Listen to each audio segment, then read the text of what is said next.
کہ اگر انسان دو چار کام کر لے تو کبھی بھی وہ نقصان اور خسارے میں نہیں ہوگا۔ ان میں سے پہلا ایمان، جس کو تفصیل کے ساتھ مجھے ترجمے میں بیان کر دیا گیا تھا، اور دوسرا کام جو ہے وہ ہے اعمال صالحہ۔ اعمال صالحہ یعنی نیک اعمال۔ ایمان کے بعد انسان کی کامیابی کے لیے اور انسان کے نجات کے لیے جو سب سے بڑا کام ہے وہ ہے نیک اعمال۔ اعمال میں افضل ترین نماز ہے، نیک اعمال، اور سب سے چھوٹی نیکی اور سب سے چھوٹا نیک عمل راستے سے تکلیف کے چیز کو ہٹا دیتا ہے۔ یہ چھوٹے سے چھوٹی نیکی ہے۔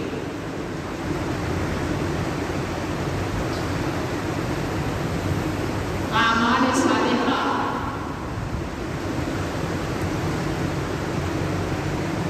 یہ ایک ایسی چیز ہے جو اس دنیا کے اندر ہی انسان کو سکون اور عافیت کی زندگی میسر ہوتی ہے، اور آخرت کے اندر تو یقیناً اس کے لیے کامیابی ہے۔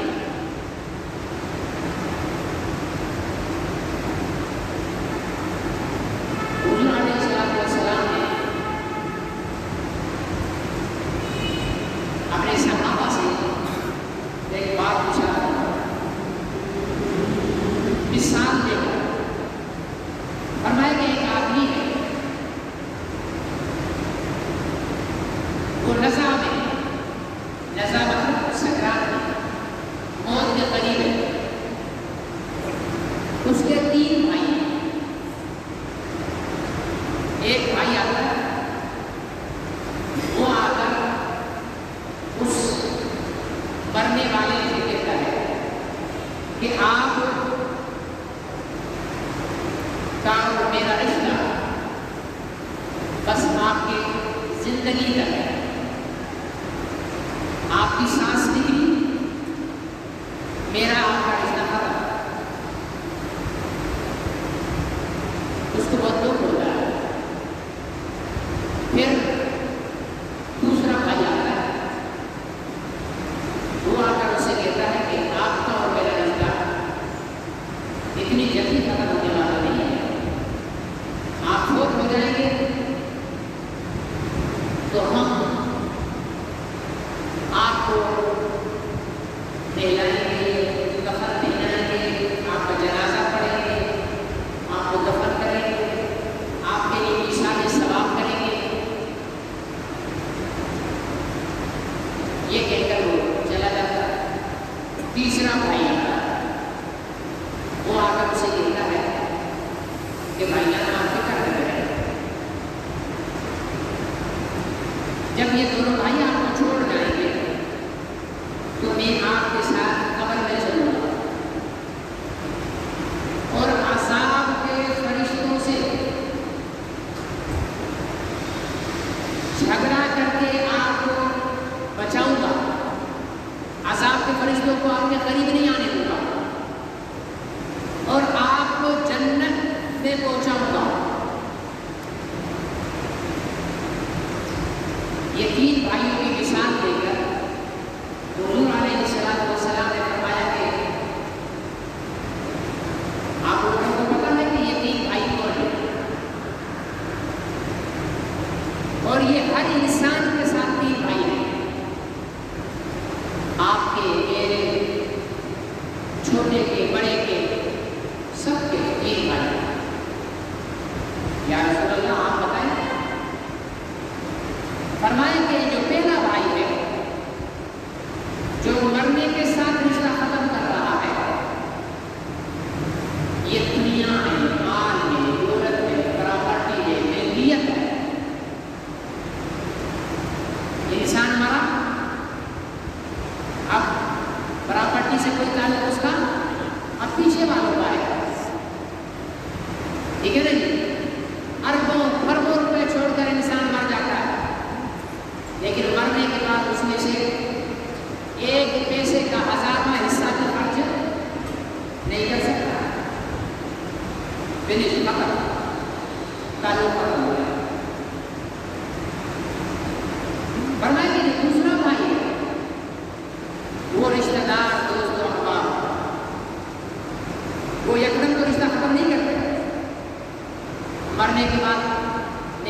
وہ بھی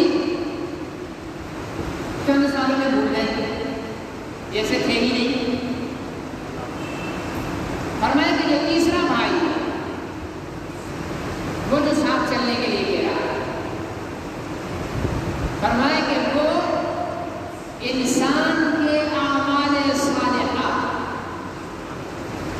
نماز، روزہ، حج، زکوٰۃ، جہاد، تبلیغ، قرآن کی تلاوت، لوگوں کو نیکی کی دعوت، لوگوں کو برائی سے روکنا، خود برائی سے بچنا، یہ سارے جو اچھے اعمال ہیں، یہ وہ تیسرا بھائی ہے جو انسان کے ساتھ قبر میں جائے گا اور اس کو قبر کے عذاب سے بھی بچائے گا، اور میدان حشر میں اس کو اللہ کی رحمت کے ذریعے سے جنت تک پہنچائے گا۔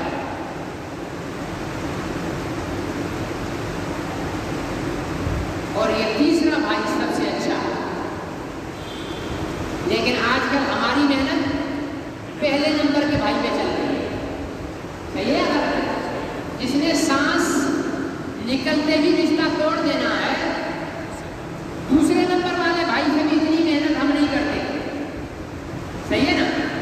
اپنے رشتہ داروں سے بھی پہلے والے بھائی کے لیے بگاڑ رکھا ہے، پیسے کے لیے بھائی سے لڑے ہوئے، پیسے کے لیے ملکیت کے لیے اللہ اپنے باپ سے لڑے ہوئے۔ وہ کچھ سال کی بات ہے، بزرگ کو اس کے بیٹوں نے پیسے کے لیے ڈنڈا تک تباہ کیا ہے، پیسے کے لیے اس کو قتل کر دیا۔ تو جو بھائی مرنے کے بعد ایک ٹکا ہمارے کام نہیں آنے والا، ہماری ساری محنت اس بھائی پہ چل رہی ہے، مال پہ محنت چل رہی ہے، حلال کی تمیز ختم، حرام کی پہچان ختم، جائز اور ناجائز کی تفریق ختم، بس مال آنا چاہیے۔ میں افسر ہوں تو رشوت لینا اپنا حق سمجھتا ہوں، ٹھیک ہے نا؟ میں کاروباری ہوں تو سود لینا اپنا حق سمجھتا ہوں، میں تاجر ہوں تو تجارت کے اندر جھوٹ بولنا اپنا حق سمجھتا ہوں۔ کیوں کہ جھوٹ بول کر 2 پیسے زیادہ آ جائیں گے اور سچ بولیں گے تو 2 پیسے کم آئیں گے، اور ان 2 پیسوں کے چکر میں ہماری ساری زندگی جھوٹ میں گزر جاتی ہے۔ گھٹیا چیز کو اچھا کہہ کر بیچتے ہیں، اور تجارت کی ہر قسم کے اندر ہمارے یہاں یہ چیزیں موجود ہیں۔ تو اعمال صالحہ یہ وہ بھائی ہے جو ہمارے ساتھ قبر میں چلے گا۔ اعمال سیئہ یعنی برے اعمال وہ بھی قبر میں چلیں گے۔ برے اعمال ہماری سزا کا ذریعہ بنیں گے اور اچھے اعمال ہماری نجات کا ذریعہ بنیں گے۔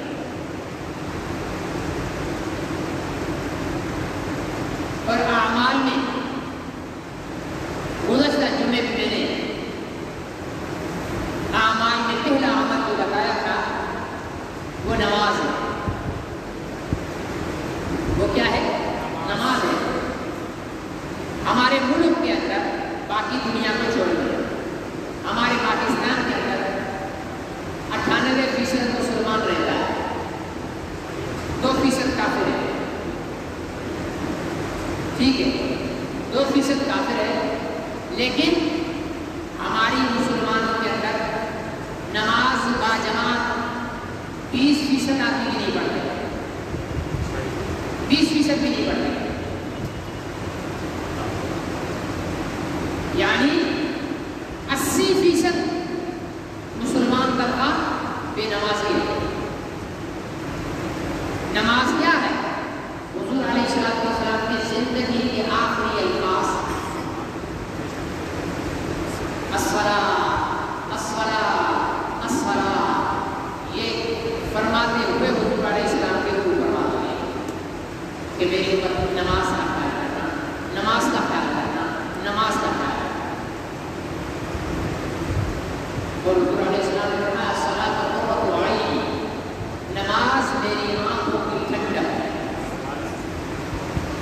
نبی پاک کی آنکھوں کی ٹھنڈک اور اس کے ساتھ اس نبی پاک کا کلمہ پڑھنے والی امت نے یہ حشر کیا ہوا ہے کہ 80% طبقہ اپنے آپ کو نماز کے لیے سمجھتا ہی نہیں ہے کہ تو نماز بھی عمل اور عبادت ہے.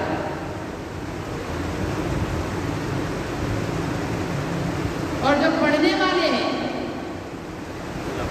ان میں بھی ڈنڈی مارنے والے ہیں. کسی نے وضو میں ڈنڈی ماری ہے, ٹھیک ہے نا جی, کسی نے صف بنانے میں ڈنڈی ماری ہے, کسی نے سجدہ رکوع کرنے میں ڈنڈی ماری ہے, کسی نے نماز کے اندر تلاوت کرنے میں ڈنڈی ماری ہے. ڈنڈی مار زیادہ ہے نماز کے اندر, نمازیوں میں. بے نمازی تو الگ, نمازیوں میں ڈنڈی مار زیادہ ہے,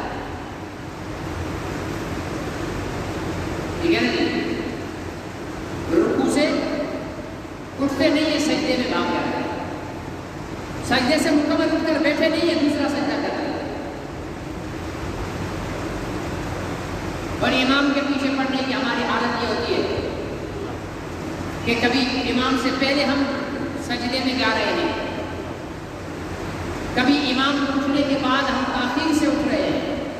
جانتے ہو نماز میں امام سے سبقت لے جانا, امام سے آگے بڑھنا.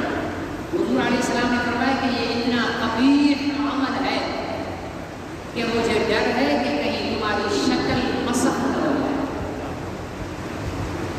امام سے پہلے سجدے میں رکوع میں چلے جانا, امام سے پہلے اٹھ جانا, یہ ہمارے اندر نمازیوں میں بیماری پائی جاتی ہے.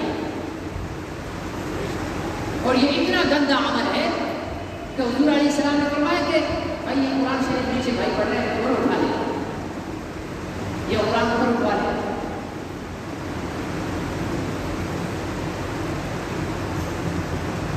تلاوت کرنی ہے تو باہر چلے جائیں, وہاں کر لیں تلاوت.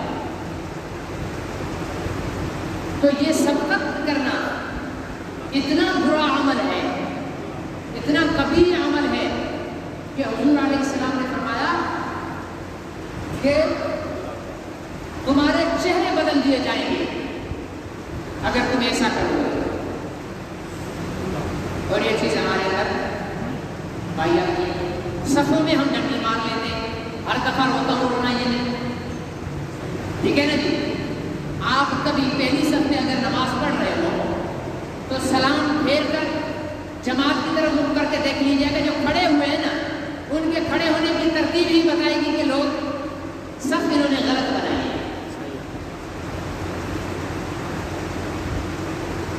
صف انہوں نے, حضور علیہ السلام نے فرمایا کہ جب بھی صف بنائی جائے, حضور علیہ السلام نے جب صف بنایا کرتا بندی فرمایا کرتے تھے تو چند جملے کی استعمال فرمایا کرتے تھے. فرمایا کہ سب اپنی صفوں کو سیدھا رکھو, کھڑے ہو جاؤ, لیکن یہ اعتدال کے ساتھ, یوں بالکل ایک دوسرے کے ساتھ گھس کر نہیں, اعتدال کے ساتھ کھڑے ہو جاؤ, صفوں کو سیدھا رکھو. وہ سد الخلل, اور اپنی صفوں کے درمیان جو خلل ہے, خالی جگہ ہے, اس کو پر کر دو, ٹھیک ہے نا. آپ جب صف بندی کریں تو اپنی صفوں میں نظر دوڑا لیجیے گا کہ ہم حضور علیہ السلام کے اس فرمان پر کتنا عمل کرتے ہیں, ٹھیک ہے نا جی. اور پھر چلو صف اگر صحیح بھی ہو گئی, اور پھر صف بنانے کا حضور علیہ السلام نے اصول کیا بیان فرمایا. صف کہاں سے شروع ہوگی؟ سینٹر سے. اور سینٹر کون سا ہے؟ امام کا مصلی. جب بھی آپ صف میں کھڑے ہوں گے اور شروع کر رہے ہیں آپ صف, تو آپ امام کے پیچھے کھڑے ہوں گے, پھر دائیں بائیں دائیں بائیں دائیں بائیں چلتے چلیں. اور ہمارے ہاں سینٹر میں آخر میں آتے ہیں لوگ, ایسا ہی ہے, دائیں بائیں کھڑا. وہ ماشاءاللہ بڑے دیندار لوگ, متقی لوگ, پرہیزگار لوگ, ذکر و اذکار کرنے والے لوگ, ٹھیک ہے نا؟ چلو جاہل بے دین جو کبھی نماز پڑھنے آ گیا اگر وہ ایسا کرے تو اس پہ اتنا افسوس نہیں ہوتا یار بیچارہ انجان ہے، لیکن جنہوں نے دین سیکھا ہوا ہے، ٹھیک ہے نا جی، دیندار ہے معاشرے کے اندر، وہ بھی سنت کے مطابق سب کچھ، اور یہ میں فرضی کہانی نہیں بتا رہا، میں آنکھوں سے دیکھتا کرتے تو 80% طبقہ ہمارا نماز پڑھتا ہی نہیں ہے، 20% اگر مان لیا جائے کہ نمازی ہے تو اس میں بھی ایک طبقہ ایسا ہے بڑی تعداد میں جو ڈنڈی مار ہے، ڈنڈی مارتا ہے، اور جو ڈنڈی مار کر نماز پڑھتا ہے حضور علیہ السلام نے فرمایا اس کی نماز کو کالے کپڑے میں لپیٹ کر اللہ تعالیٰ اس کے منہ پر مار دیتے ہیں، اس کے منہ پر مار دیتے ہیں، مطلب کچھ بھی نہیں ہوا۔ اس لیے جب ہم وقت نکال کر آتے ہیں تو سنت کے مطابق کریں اور سب بندی سنت کے مطابق کریں، اور رکوع سجدہ اور قیام اور تحیات جو کچھ بھی ہے وہ ہمارا سنت کے مطابق ہونا چاہیے۔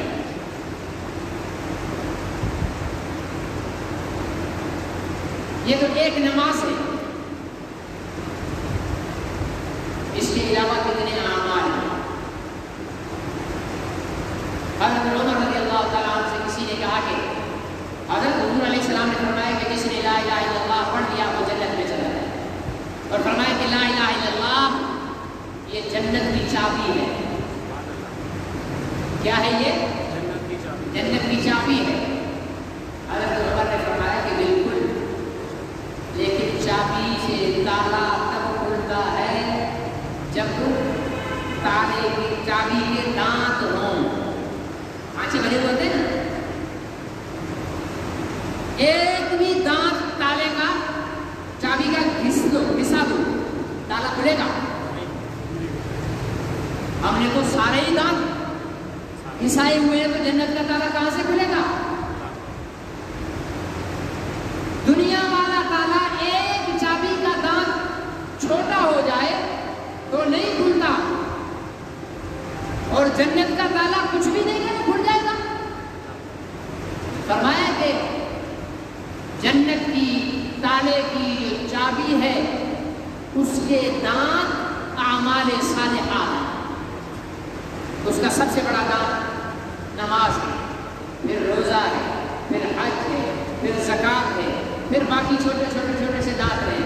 ان دانتوں میں سے ایک بھی دانت اگر رہ گیا تو تالا ہمارے یہاں تو ٹھیک ہے جماعت کے بغیر پڑھ تو لی نا،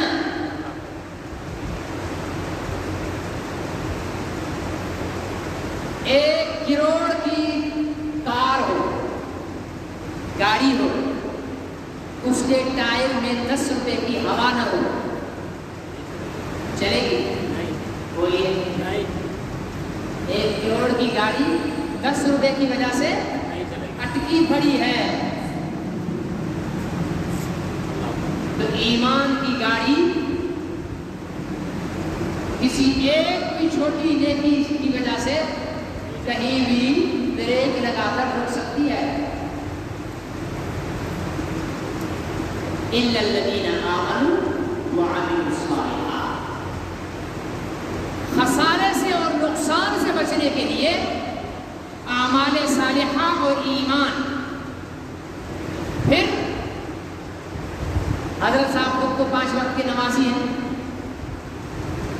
ٹھیک ہے جی، صف اول میں 10 منٹ آ کر پہلے بیٹھ جاتے ہیں، لیکن بیگم صاحبہ، صاحبزادی، صاحبزادے، بہو، پوتے پوتیاں، نواسے نواسیاں، پورا ٹبر کا ٹبر نماز چور ہے۔ حضرت صاحب کی پھر بھی کامیابی نہیں ہے، پکڑو۔ نیکی کو اپنی ذات تک محدود نہیں رکھنے دینا۔ یہ الذین آمنوا ایمان لائے، نیک اعمال کیے، پھر کیا کرنا؟ تواصوا بالحق، نیکی کی وصیت کرنا، نیکی کی دعوت دینا، نیکی کا حکم دینا، یہ بھی ہم پر فرض ہے۔ نیکی کا حکم دینا ہم پر فرض ہے، جسے امر بالمعروف کہتے ہیں۔ اور اس کی تشریح میں گزشتہ جماعت میں کر چکا ہوں کہ امر بالمعروف میں انسان کے منصب اور مقام اور رتبے کے لحاظ سے اس کی شکل الگ الگ ہوتی ہے۔ عمران خان کے لیے امر بالمعروف نہی عن المنکر یہ ہے کہ نماز نہ پڑھنے والوں کو کوڑے لگائے، داڑھی اڑانے والوں کو جیل میں ڈالے، زانیوں کو سنگسار کرے، چوروں کا ہاتھ کاٹے، ٹھیک ہے نا؟ یہ عمران خان کے لیے، کیونکہ وزیر اعظم ہے، اس کے ذمے نہیں کرے گا قیامت میں لٹکے گا، نہیں کرے گا تو لٹکے گا۔ کیوں؟ قرآن کا حکم ہے کہ چور کا ہاتھ، زانی شادی شدہ ہے تو اس کو سنسار، غیر شادی شدہ ہے تو اسے کوڑے۔ یہ حاکم وقت کے لیے حکم ہے۔ حاکم وقت اگر نہیں کرے گا، وہ عمران خان ہو، نواز شریف ہو، زرداری ہو یا کوئی اور ہو، اگر وہ یہ کام نہیں کرتا تو عند اللہ وہ مجرم ہے، لٹکایا جائے گا۔ یہاں پر کتنا بھی کرو فرو اور نخرے کے ساتھ چلتا ہو، اللہ کا وہ مجرم ہے۔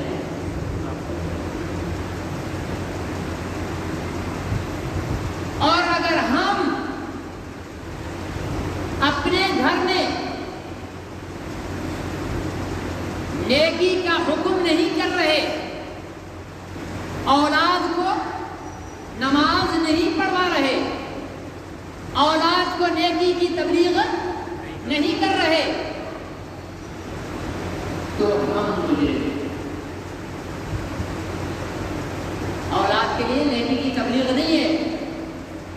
نبی پاک صلی اللہ علیہ وسلم کا فرمان ہے۔ اب ہمارے جو یہ جدید گوگل سے پڑھ کر آنے والے علماء ہیں نا، جو آج کل ہر نوجوان عالم بنا ہوا ہے، جو دیکھا گوگل پہ سرچ کیا، پڑھ لیا، بس مفتی صاحب بن گیا۔ یہ گوگلی مفتی جو ہے نا ہمارے ہاں معاشرے کے اندر، ان کو کہتا ہوں گوگلی مفتی۔ یہ گوگلی مفتی جب ان کو یہ حدیث بتائیں گے نا کہ نبی پاک صلی اللہ علیہ وسلم نے فرمایا کہ جب تمہارا بچہ 7 سال کا ہو تو نماز پڑھنے کے لیے زبان سے اسے حکم دو، اور جب وہ 10 سال کا ہو تو اس کی پٹائی کر کے نماز پڑھاؤ۔ تو یہ گوگلی مفتی پتہ ہے کیا کریں گے؟ نا جی نا، یہ اسلام میں تو سختی نہیں ہے، اسلام میں تو اچھا یہی عقل کا اندھا، اس کا بیٹا اگر کپ توڑ دے 50 روپے والا تو جوتا اٹھا کر 10 جوتے لگائے گا اپنے بیٹے کو کہ تو نے کپ توڑ کر میرا 50 روپے کا نقصان کر دیا۔ لیکن وہی بچہ اگر نماز نہیں پڑھ رہا اور کسی نے کہہ دیا کہ بھائی مار کر نماز پڑھاؤ، تو کیا کہتا ہے؟ نہیں، اسلام میں سختی نہیں ہے، میرے کپ کے لیے سختی ہے، اسلام کے لیے نہیں، شرم مانی ہے۔ 50 روپے کا تجھے نقصان نظر آ رہا ہے، لیکن اربوں خربوں کا ایک نماز مرنے کے بعد قیامت کے دن اگر ہم میں سے کسی کی ایک نماز رہتی ہوگی نا، تو اللہ تعالیٰ فرمائیں گے جاؤ یہ نماز کسی سے لے کر آؤ۔ تب اس شخص کی خواہش ہوگی کہ زمین و آسمان کا خلا بھر کر مجھ سے ہیرے جواہرات سونا چاندی سب کچھ لے لیا جائے، بس ایک نماز مجھے لے لی جائے تاکہ میرا کھاتا پورا ہو جائے۔ لیکن کوئی دینے کو تیار نہیں، اتنا بڑا نقصان ہو گیا، یہاں ہمارا ہاتھ نہیں چلے گا۔ اپنے نبی کی تعلیم کو پکڑو، گوگلیوں کے پیچھے نہ لگو۔ نبی پاک صلی اللہ علیہ وسلم نے یہ تعلیم کی، فرمایا اپنے گھر کو سدھارنے کے لیے کوڑا لٹکا کر رکھو۔ آج کل ہمارے مولوی بھی جدت پسند ہو گئے نا، ایسی باتیں نہیں کرتے. لوگ جائیں بھاڑ میں، میرے لیے نبی کا فرمان اوپر ہے. صحیح ہے یا غلط ہے؟ نبی کے فرمان کے مقابلے میں پوری دنیا کو میں جوتے کی نوک پہ رکھتا ہوں. اگر میں اس لیے نبی کی حدیث کو بیان نہ کروں کہ لوگ پتہ نہیں کیا کہیں گے، تو مجھ سے بڑا بے ایمان کوئی نہیں ہے. نبی پاک نے فرمایا ہے اپنے گھر والوں کو سدھارنے کے لیے کوڑا لٹکا کر رکھو. تو مولوی صاحب ہمارے گھر میں کوڑا تو نہیں ہوتا، سینڈل لٹک رہی ہوتی ہے. ہاں، یا سینڈل لٹک رہی ہوتی ہے یا بیلن لٹک رہا ہوتا ہے. تو ہم ڈرتے ڈرتے داخل ہوتے ہیں. تو بھائی جہاں مرد کوڑا نہیں لٹکائے گا نا، تو وہاں تو بیلن ہی لٹکے گا، وہاں تو سینڈل ہی لٹکے گا. نہیں ہے نا؟ اس لیے نبی کی سنت پہ عمل کرو. اس کا مطلب یہ نہیں کہ یہ کوگلی اسلام کو ڈراؤنا پیش کر دے. دیکھو جی دیکھو، کوڑے کو دے دیا. کوڑے کا حکم مطلب گھر والوں پہ تشدد نہیں.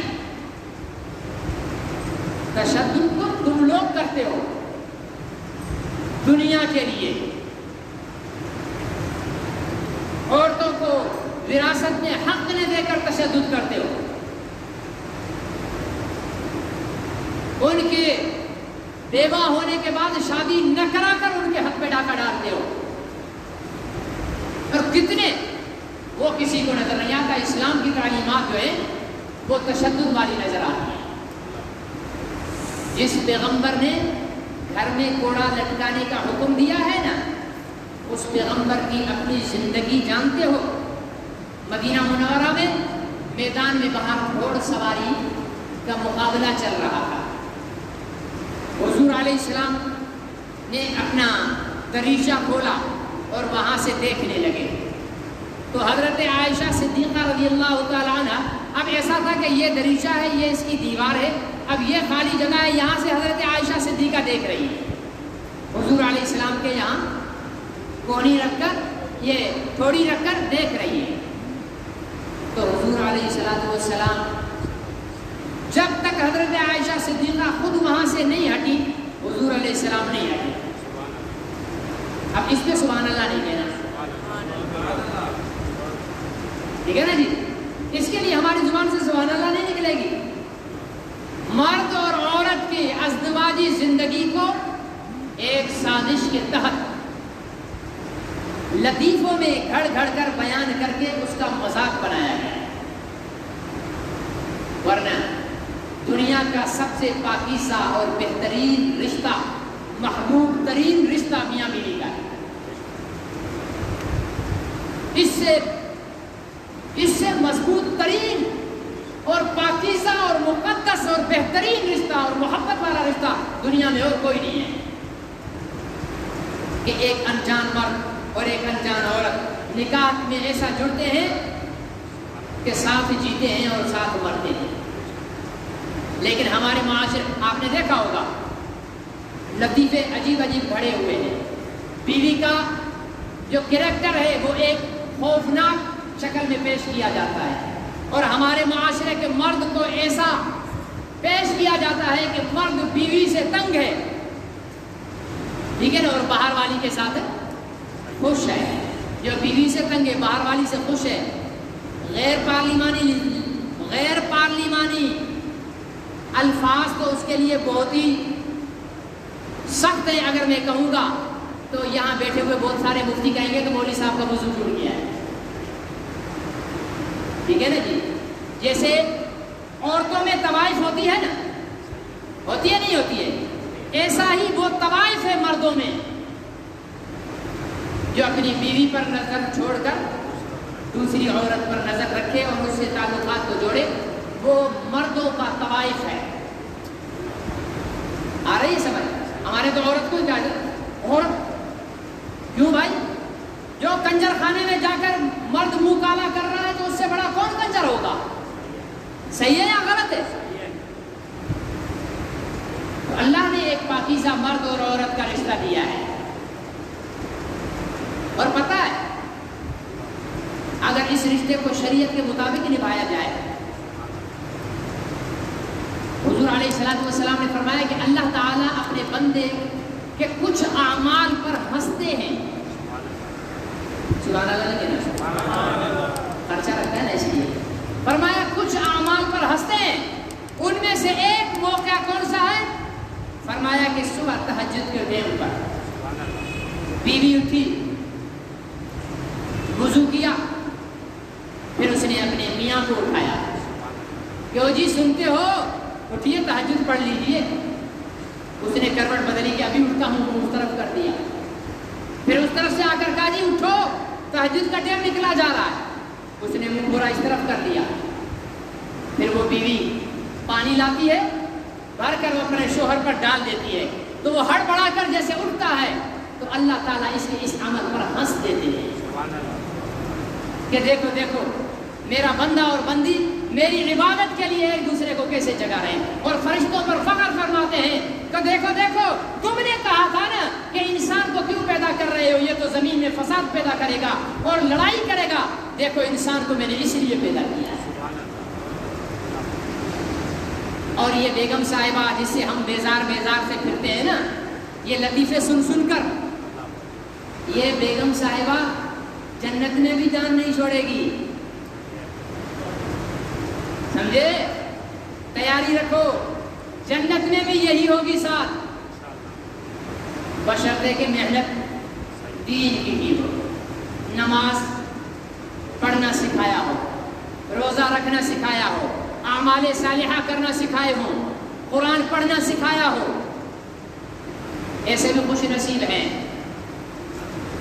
جو بیوی پڑھی ہوئی ہے، میاں کو پڑھایا، عالم بنا دیا.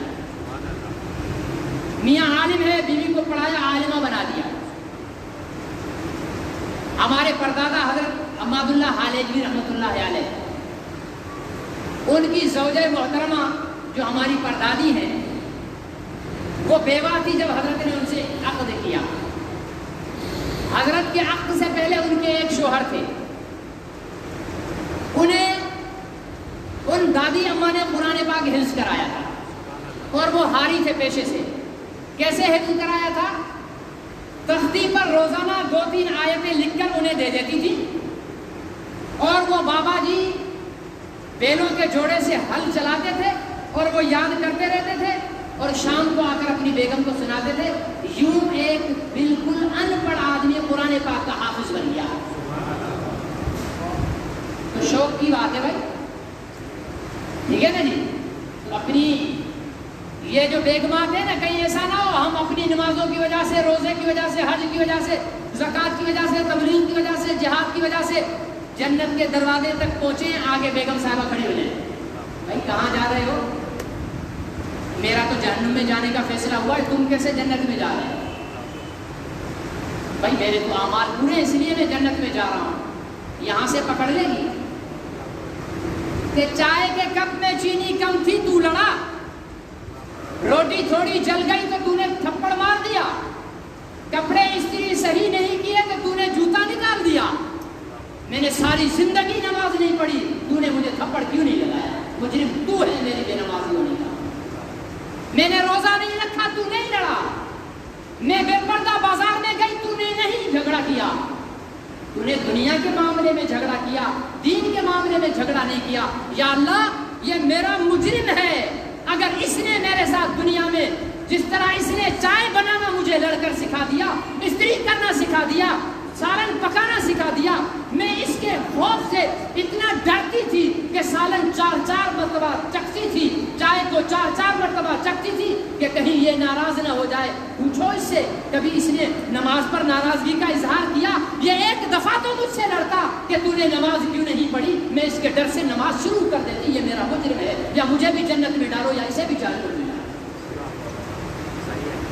اس لیے اپنی نیکیوں پر اترانے والوں اپنی فیملی کو بھی دیندار بناؤ، ان کو بھی نمازی بناؤ، ان کو بھی باحیا بناؤ، ان کو بھی غیرت والا بناؤ. ہینڈ فری لگا کر موبائل میں گانے سنتے ہوئے سبزی پکانے والی مت بناؤ. اللہ کا ذکر کر. گھر کے سالن میں آج مزہ کیوں نہیں ہے؟ سب کوئی ہوٹل پہ کھڑے ہیں سالن لینے کے لیے, کباب لینے کے لیے. مونگ کی دال گھر میں پکی ہوئی ہے نہیں, لیکن ہم نے ہوٹل کی دال لے کر کھانی ہے. کیوں کھانی ہے؟ وہ جو ہماری خواتین گانے سنتے ہوئے, ڈرامے دیکھتے ہوئے, گالم گلوچ کرتے ہوئے کھانے پکا رہی ہیں, وہ گانوں کی نحوست, وہ گالیوں کی نحوست, وہ ڈراموں کی نحوست ہمارے کھانے میں پک رہی ہے. وہ کھانا بھی کتنا لذیذ کھانا ہوا کرتا تھا کہ جب خاتون باوضو ہو کر آٹا گوندتی تھی, اللہ کا ذکر کرتے ہوئے پیڑے تھپتی تھی اور روٹی پکاتی تھی اور اللہ کا ذکر کرتے ہوئے سالن پکاتی تھی, تو وہ شوہر جب کھاتا تھا سالن سادہ ہوتا تھا, لیکن دنیا میں اس سے زیادہ لذیذ سالن کوئی نہیں ہوتا تھا. کیوں؟ کہ اس میں اللہ کے ذکر کی نورانیت ہوتی تھی. پھر اس کی کوکھ سے جنم دینے والا بچہ کبھی جنید بغدادی بن کر اٹھا, کبھی بہاؤدین زکریا ملتانی بن کر اٹھا, کبھی شاہ عبداللطیف بھٹائی بن کر اٹھا, کہیں لال شہباز قلندر عثمان مرمندی بن کر اٹھا, اور کہیں پیران پیر عبد القادر جیلانی بن کر اٹھا. یہ ماں کے باپ کے کردار کا اثر ہوتا ہے. جب ماں نے روٹی پکاتے ہوئے, بچے کو دودھ پلاتے ہوئے, گھر کی جھاڑو دیتے ہوئے اللہ کے ذکر کو چھوڑ دیا, گانے سننا شروع کر دیے, تو بچے بھی ناچنے گانے والے بن گئے. اپنی نسلوں کو اگر مجاہد بنانا چاہتے ہو, اپنی آنے والی نسلوں کو اگر جرأت مند بنانا چاہتے ہو, اپنی آنے والی نسلوں کو اگر عابد و زاہد بنانا چاہتے ہو, تو بہت زیادہ محنت کرنے کی ضرورت نہیں ہے. ایک فرد پہ محنت کر لو, اور وہ ہے آپ کی زوجہ محترمہ. اس پہ محنت کرو, اسے دیندار بنا دو, آپ کی نسل دیندار بن جائے گی, آپ کا خاندان دیندار بن جائے گا, آپ کی اولاد آپ کی فرما بردار بن جائے گی. تو میرے عزیز دوستوں, محترم بزرگوں, وقت پورا ہو چکا, بات پھر ادھوری رہ گئی کہ بات میں نے گزشتہ جمعے شروع کی تھی کہ 4 چیزیں ہیں جو ہمیں نقصان سے بچا سکتی ہیں. پہلا ایمان, دوسرا اعمال صالحہ, تیسرا نیکی کا حکم دینا, اور چوتھا برائی سے روکو. خود بھی برائی سے روکو, اپنے گھر والوں کو بھی روکو, بے پردگی سے روکو. عورت آج خوشبو لگا کر, پرفیوم لگا کر, میک اپ کر کے گھر سے نکلتی ہے. میری بہن تو کس لیے نکلتی ہے؟ اتنی سج دھج کے ساتھ کس لیے نکل رہی ہے؟ کس کو دکھانے کے لیے نکل رہی ہے؟ میرے نبی کا تو یہ فرمان ہے کہ جس عورت کے سر کا ایک بال سر کا اگر ننگا رہ گیا ہے اور اس پر غیر مرد کی نظر پڑ رہی ہے, فرمایا اس عورت پر خدا کی لعنت, خدا کے فرشتوں کی لعنت, خدا کے نبیوں کی لعنت, خدا کے ولیوں کی لعنت, اڑنے والے پرندوں کی لعنت, سمندروں میں تیرنے والے مچھلیوں کی بھی اس پر لعنت ہے. یہ میرے نبی کا فرمان ہے. اور جس عورت پر اتنی لعنت برس رہی ہو, وہ تیری وفادار بیوی نہیں بن سکتی, وہ تیری غیرت مند بیٹی نہیں بن سکتی, وہ تیری غیرت مند ماں نہیں بن سکتی. اپنی عورتوں کو پردے میں لاؤ, اپنی عورتوں کو باحیا بناؤ, اپنی عورتوں کے عفت اور آبرو کے محافظ بن جاؤ. اتنے کشادہ ذہن مت رکھو, اتنی روشن خیالی مت رکھو کہ ہماری عفتوں کے جنازے نکل جائیں. اللہ نے جو حکم دیا ہے وہ میری اور آپ کی بھلائی کا حکم ہے. عورت کے پردے صرف عورت کے لیے پردہ نہیں ہے کہ عورت تو برقعے میں رہے اور مرد دوربین لگا کر نیچے سے اوپر تک تاڑے بے غیرت بن کر. مرد کے لیے بھی ہے کہ اپنی نظر کو نیچے رکھے, اور عورت کے لیے بھی ہے کہ اپنی نظر کو نیچے رکھے. مرد کے لیے بھی ہے کہ اپنی شرمگاہ کی حفاظت کرے, عورت کے لیے بھی ہے کہ اپنی شرمگاہ کی حفاظت کرے. کریں گے عمل جی, خود بھی دین پر عمل کریں گے, اپنے گھر والوں کو بھی کرائیں گے. اچھا خود کریں انشاءاللہ زور سے, گھر والوں کے زور سے نہیں, ہمیں انشاءاللہ ہو رہی ہے. زمینیں سب ڈر رہے ہیں کہ گھر والوں کو کیسے جا کر دین کی دعوت دیں. بھائی جیسے شادی کے لیے رشتہ داروں میں لے جانے کے لیے ان کو آپ دعوت دیتے ہو, جیسے کسی پارٹی میں لے جانے کے لیے ان کو دعوت دیتے ہو, اسی طرح نماز کی انہیں دعوت دو, روزے کی ان کو دعوت دو, قرآن کی ان کو دعوت دو, اللہ کے ذکر کی ان کو دعوت دو. کریں گے نا بھائی کوشش؟ اللہ مجھے آپ کو نصیب فرمائے. سنیں